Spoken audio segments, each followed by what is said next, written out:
Chennai shopping mall Aadi blockbuster KG sale. KG చీరల ప్రారంభ ధర కేవలం 150 రూపాయలు మాత్రమే. కొన్ని ప్రత్యేక చీరలపై రెండవ చీర కేవలం 9 రూపాయలకే సొంతం చేసుకోండి.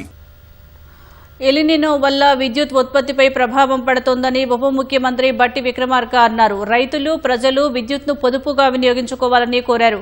హైదరాబాద్ రవీంద్ర భారతిలో ఎలినినో ప్రభావంపై జరిగిన అవగాహన సదస్సులో ముఖ్య అతిథిగా పాల్గొన్నారు.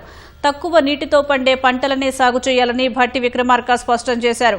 వేసవిలో ఉండాల్సిన విద్యుత్ డిమాండ్ను ప్రస్తుతం వర్షాకాలంలో చూస్తున్నామని ఆందోళన వ్యక్తం చేశారు. సౌర విద్యుత్ వాడుకోవడానికి ప్రాధాన్యం ఇవ్వాలని ప్రజలకు బట్టి పిలుపునిచ్చారు. ఐడల్ పవర్ అనేది పూర్తిగా తగ్గిపోతాం. అట్లాగే ఈ థర్మల్ పవర్ పై కూడా ప్రభావం పడతాం.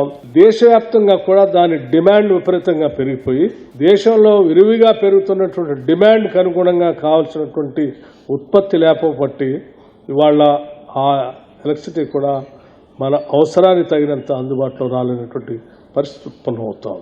అందుకే ప్రజలందరూ కూడా సాధ్యమైనంత మేరకు సోలార్ పవర్ దొరికేటువంటి సమయాల్లో వారికి కావాల్సినటువంటి వాడకాన్ని కూడా ఆ సమయంలో ఎక్కువగా వాడుకుంటే, ఉదాహరణకి అగ్రికల్చర్ అవసరాలు కావచ్చు, లేకపోతే హార్టికల్చర్ అవసరాలు కావచ్చు, లేకపోతే ఇంకో రకమైనటువంటి అవసరాలు కావచ్చు, రాత్రిపూట వాడుకొని ఈ పంటలు పండించుకునేటువంటి రైతాంగ సోదరులు సాధ్యమైనంత మేరకు డే టైంలో సోలార్ పవర్ తక్కువ ధరకు దొరికే టైంలో మనం వాడుకోగలిగితే ఆ ఆర్థిక భారం ప్రజలపైన పడకుండా ఉంటుంది. ఈ ఎలక్ట్రిసిటీ వాడకాన్ని తగ్గించుకునేటువంటి పంటలకి ఈ ఎల్నినో ప్రభావం ఉన్నటువంటి సమయంలో మనం పరిమితం అయితే దీని ప్రభావం వల్ల కూడా దాని భారం మన మీద పడకుండా ఈ సమాజం, వ్యవసాయం, లేకపోతే రైతు సోదరులు దాని భారం నుంచి బయటపడటానికి కూడా అవకాశం.